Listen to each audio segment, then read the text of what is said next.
em reabilitação. Então, ela vem trazer a questão dos centros de especialidade.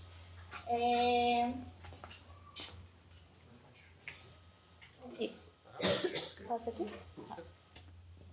E a rede foi instituída na Secretaria Estadual de Saúde no ano de 2016 pela Resolução 144, tá? O objetivo, então, da rede é ampliar e articular os pontos de atenção, visando promoção, prevenção, tratamento e reabilitação. Os pontos de atenção, então, é a atenção primária, onde a gente tem as unidades básicas de saúde, o NASF, que é o Núcleo Apoiado de Saúde e a Família, né? E a nossa porta de entrada é onde os pacientes têm que ser atendidos e acompanhados em seus municípios. A atenção especializada, a gente conta com 38 serviços de reabilitação no estado de modalidade única, né? E aí, quando a gente fala de reabilitação, entra a reabilitação física, auditiva, visual e intelectual. Da intelectual, são 351 serviços que a gente tem e a gente conta com as APAES, né? Então, muitos desses serviços são APAES. Atenção hospitalar, urgência e emergência. Então, esses são os componentes da rede de atenção à pessoa com deficiência.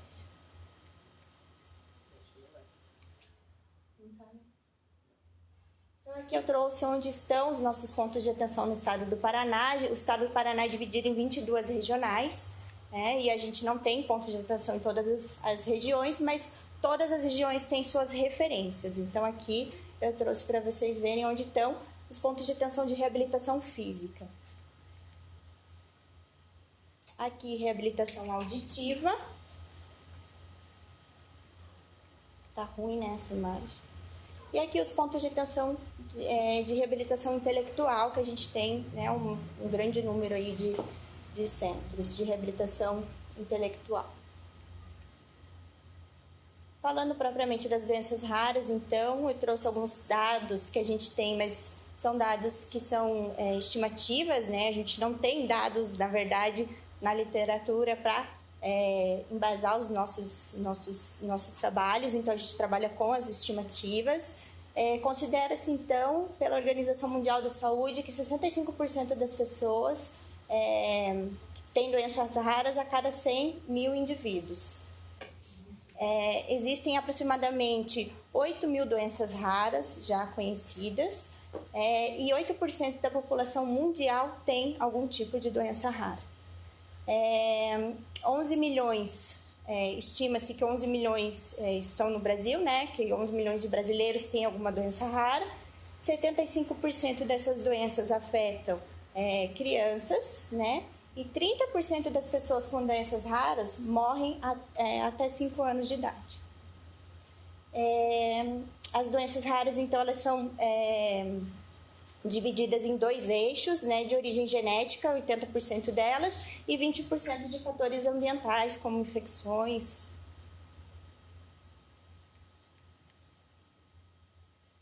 Então, em 2014, foi instituída a Política Nacional de Atenção e Integração às Pessoas com Doenças Raras, né, que aprova diretrizes e institui incentivos financeiros.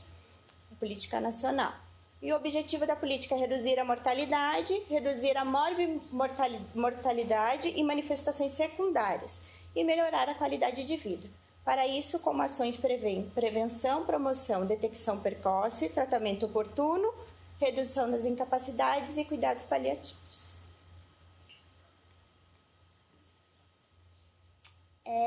A política também traz um equipamento a mais para o tratamento, né, que são os serviços de referência em doenças raras. Esses serviços eles têm que ter condições técnicas, instalações físicas, equipamentos, recursos humanos adequados à prestação de atenção especializada para pessoas com doenças raras. A política, como comentei, ela é dividida em 2 eixos, então doenças raras de origem genética e doenças raras de origem não genética. Pelo grande... Oi. Esses serviços são credenciados pelo Ministério. Uhum. Eu já vou mostrar quantos a gente tem no Brasil. Então, eles dividiram esses 2 grandes eixos pelo grande número de doenças. Então, eles aproximaram por características da doença para poder trabalhar a política de uma melhor maneira. Então, aqui a gente tem os serviços de referência já habilitados pelo Ministério, tá?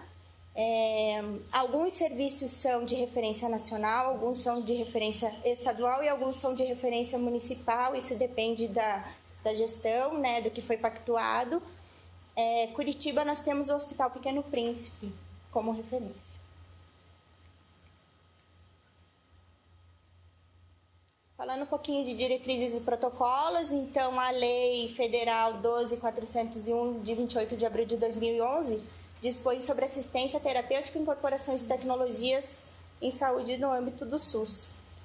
O Ministério da Saúde, assessorado pela Conitec, ele tem como atribuição a incorporação, exclusão, alteração de novos medicamentos, produtos e procedimentos, bem como a constituição, alteração do protocolo clínico ou diretrizes terapêuticas. A gente tem 40 protocolos clínicos para as doenças raras já estabelecidos, né? E esses documentos eles são orientativos sobre diagnóstico, tratamento, reabilitação e assistência farmacêutica também. As doenças raras que não têm protocolo, elas entram como nas outras diretrizes, as diretrizes gerais de atenção estabelecidas no SUS. A gente tem inúmeros desafios, eu elenquei aqui os principais, né? Que é o primeiro para a gente é o banco de dados, porque se a gente não conhece onde estão, quantas são, quais doenças a gente tem de prevalência, a gente não consegue criar uma política, né, que seja assertiva. Então, a gente precisa conhecer onde estão essas pessoas, a gente precisa de um banco de dados, né? A gente trabalha com estimativa, então a gente não tem o dado real, escassez de evidências científicas, porque a gente também não tem literatura, a gente não tem estudo na área de doenças raras. O Ministério da Saúde agora, junto com a CNPq, abriu projeto de pesquisa na linha de doenças raras, então ainda está aberto até 14 de outubro agora, para as universidades se inscreverem para começarem a fazer estudos nessa área. E o diagnóstico e tratamento em tempo oportuno. Como ações da CESA, a gente tem um grupo de trabalho. Esse grupo de trabalho ele é composto pela equipe da secretaria, junto com a FEP. A FEP é a nossa parceira, quem faz o teste do pezinho, né, para todos os nascidos vivos aí no Paraná. E o COSEMES também, que é o Conselho Municipal de Secretários Municipais. A gente está alterando essa resolução porque a gente quer ampliar, né, esse grupo de trabalho, a gente quer colocar os prestadores, a gente quer ter uma rede maior de pessoas que possam contribuir para a gente criar mesmo a política e conversar sobre ela, sobre as ações que a gente precisa definir. Esse grupo de trabalho, a gente tem uma aproximação muito grande das associações, então muitas vezes a gente chama para as reuniões as associações, porque a gente precisa das associações para saber quem são, quantas são, quais são as dificuldades. Então a gente tem grandes informações que a gente precisa que vocês tragam para a gente, então a gente sempre está chamando as associações para fazer a reunião com a gente do grupo condutor.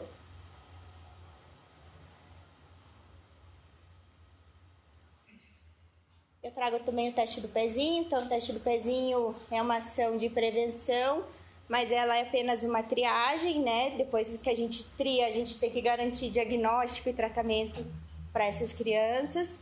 Então, é apenas o início, né? A FEP faz o teste de 6 doenças genéticas: fenilcetonúria, hipotiroidismo congênito, doença falciforme, fibrose cística, deficiência de biotinidase e hiperplasia adrenal congênita. A gente consegue realizar o teste do pezinho em 100% dos nascidos vivos, então o trabalho da FEP é brilhante e funciona muito bem. E aí a gente criou, na Secretaria de Saúde, O Sidora. O Sidora é um cadastro que permite que qualquer pessoa que tenha uma doença rara e que as associações também se cadastrem para a gente começar a ter um banco de dados, tá? A gente tem uma grande dificuldade na adesão do cadastro, uma porque o formulário é enorme, então né, as pessoas não preenchem, e também por causa da questão dos benefícios, porque muitas dessas pessoas recebem benefícios e elas têm medo de que a gente cruze algum dado, enfim. Então a gente reduziu esse cadastro, ele está agora na fase de formulação da arte dele na nossa comunicação. Então a gente vai reduzir, vai deixar de uma forma mais simples para que a gente tenha uma maior adesão, tá? Então o cadastro a gente pode encontrar tanto no site da Secretaria de Saúde, quanto daí ele direciona para o site da FEP, tá? Então tem um linkzinho lá do Sidora.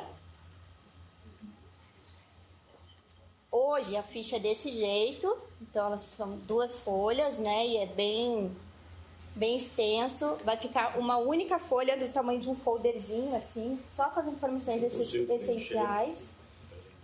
Sim, também, eu vou mostrar. E ele também pode ser preenchido de forma eletrônica, tá? Mas por em PDF não dá. Ele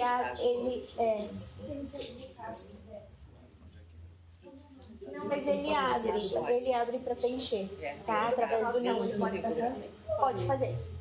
A gente pede para que todo mundo faça, as associações façam. Eles podem até cruzar dados. E aí a gente tem 2 formulários, um para as associações, que também a gente quer saber quantas são, onde estão, e uma para os pacientes.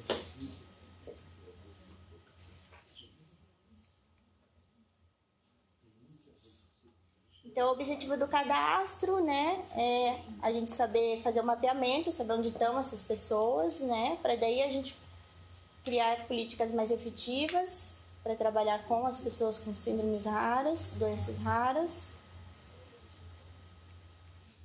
Hoje, a gente tem 400 cadastros, 123 doenças identificadas no estado do Paraná, em 135 municípios.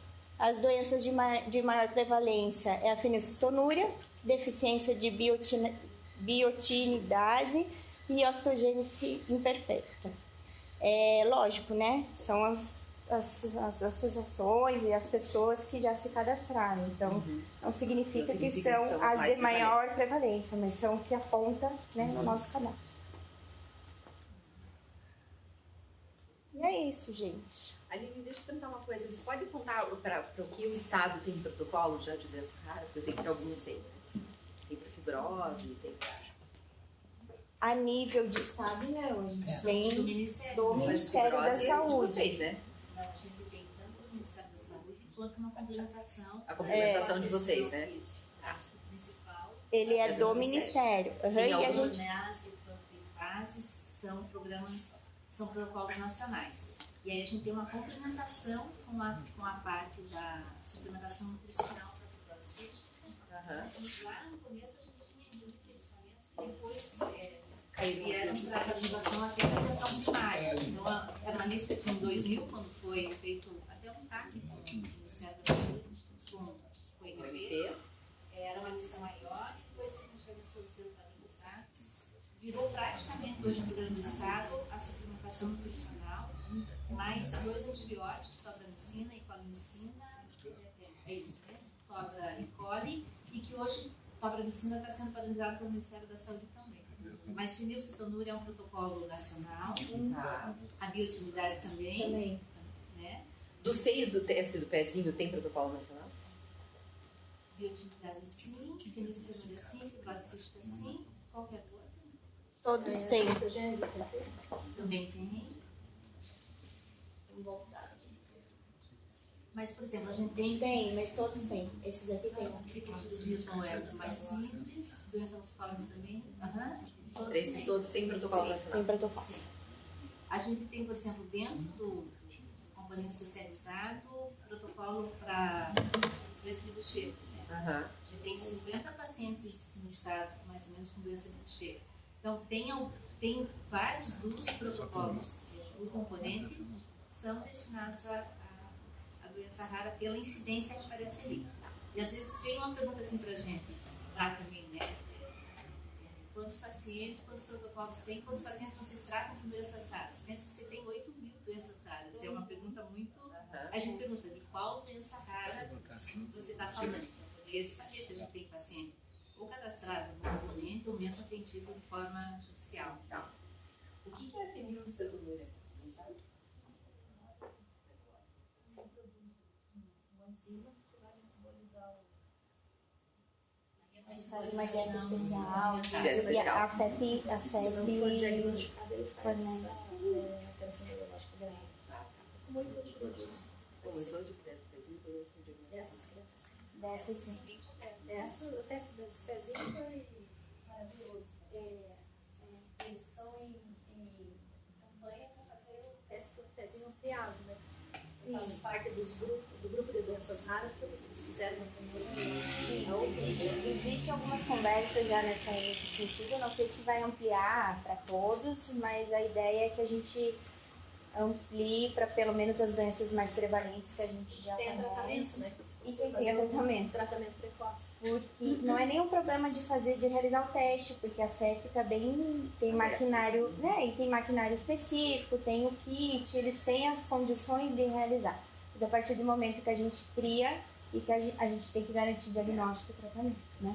Então a gente tem que... É por isso que eu perguntei se vocês tinham um protocolo para 6 que apareceu. Então a gente tem que, né, Muitas vezes tem que se organizar exatamente para a gente poder... Talvez alguns. Qual é o custo dessas doenças no orçamento do Estado? Você sabe, Deise, mais ou menos? Custo? Porque é um monte de doença, o custo do Estado como um todo para todas as doenças. Tem pacientes cadastrados. Medicamentos? Se quer? Não, o custo total dessas doenças raras. Mas escuta, depende, exato. Depende da doença. Patologia que é como medicamento, é patologia que é cirurgia. Não Depende. agrupa tudo num grupo só. Não. Sim. Não, porque o que acontece é o seguinte, veja. Tem coisas que são um componente especializado, por exemplo, você consegue quantificar. Tem coisas que é do componente básico, que também entra. Eu não consigo quantificar de jeito nenhum. Aí não vai. Tem procedimentos que são especiais e tem procedimentos que estão no grupo normal. Por exemplo, epidermólise bolhosa, né, que ela está discutindo. Tem umas situações em que eu tenho que fazer dilatação do esôfago. Isso é não entender. Entendeu? Eu posso fazer por endoscopia e posso fazer por céu aberto. Depende. Depende de onde é o tratamento e como é que é a situação. Eu não consigo. Não consigo classificar daí. Está entendendo? Eu não tenho como fazer preço. Não, o doutor Isaac perguntou qual é o custo global. O custo total disso para o Estado. E a gente não tem como mensurar assim. E a endoscopia, por exemplo, uma dilatação com EB, não pode ser feita com disco rígido, com disco não, com tubo rígido, que vai fazer mais lesão, até abre e dali uma semana ou duas ele vai Não, abre e fecha mais. Isso vai fechar mais, é horrível. Então ele tem um balão especial, nem todo serviço faz, né? Como eu expliquei lá no Hospital das Clínicas de São Paulo, tem o serviço da Gastro e o Instituto da Criança que atende os pacientes com EB. E um serviço não se comunica com o outro. Então, quando o paciente tem estenose, ele vai para a endoscopia normal, fica lá uma semana sem poder se alimentar e dali a 2 meses ele está lá de volta dilatando. E tem um serviço especializado que faz a dilatação do manual. Então, às vezes, dentro do centro de referência não tem comunicação entre si para poder atender aquele paciente que é complexo. De clínica da vida. Eu sou do Hospital das Clínicas, vim daqui do Hospital das Clínicas, mas assim, para poder, por exemplo, o paciente com epidermólise, a gente não tem como Não quantifico. não tem como classificar assim. Até porque também às vezes vai precisar de nutrientes diferentes e tudo mais. Então varia, né? Veio um e-mail até para nós a semana retrasada para a gente fazer um orçamento de quanto custa o paciente para o governo, né? Não tem como, porque às vezes um paciente, como eu falei, um paciente às vezes vai usar tantas placas, só falando de cobertura, sem falar em suplementação alimentar que eles usam também e tudo mais. Então, às vezes um usa uma quantidade X, Diferencia outro o usa tratamento. outra. É que o grande problema, quando a gente vai discutir custo, Você tem que fazer uma média. E, quando a gente vai discutir custo, e a então, assim, Comitec vai precisar uma questão que é de custo uma análise. direto para o sistema, Mas você já iniciou o processo, já está lá, né? que é custo indireto. Alimentação, transporte do paciente, diário acompanhante. Está entendendo? E como são 3 níveis de gestão, eu não fecho conta. Não fecha a conta. Tanto que quando a gente vai discutir uma tecnologia, um medicamento, tudo mais, eu digo, olha, só o custo direto. Não tem como eu me apropriar de preço os custos indiretos do negócio. Entendeu? Então, Tem nesse paciente, como foi relatado, que ele, nesses casos, que ele tem que sempre ir para o hospital de referência para qualquer tipo de tratamento, né? olha, O dependendo do negócio, é bom ter serviço de referência. Entendeu? Não, eu sei, mas eu digo, como ela explicou aqui, para troca de curativo, para atender uma intercorrência normal da infância. não precisaria ser de referência.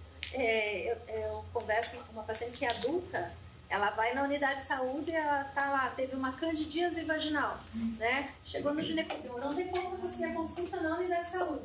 Chegou lá, ele falou assim, o que você tem? Dermo, olhou os curativos, tal, eu tenho dermose. Então isso não é comigo. Não, doutor, mas eu tô com um sintoma tal. Não, mas isso eu não posso tratar, porque você tem epidermose, tem que ir para o hospital das clínicas, que não atende paciente adulto.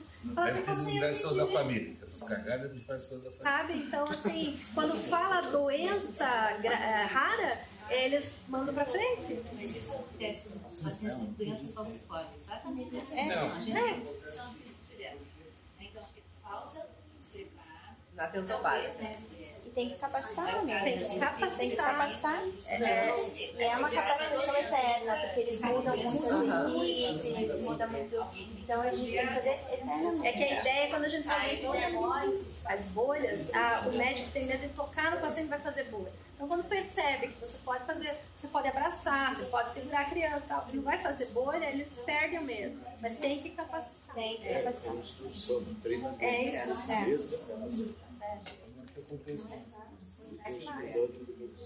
Sim.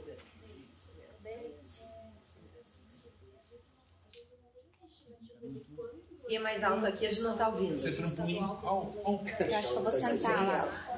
Daí a gente conversa. Daisy, só falar um pouco mais alto. E a gente não ouviu.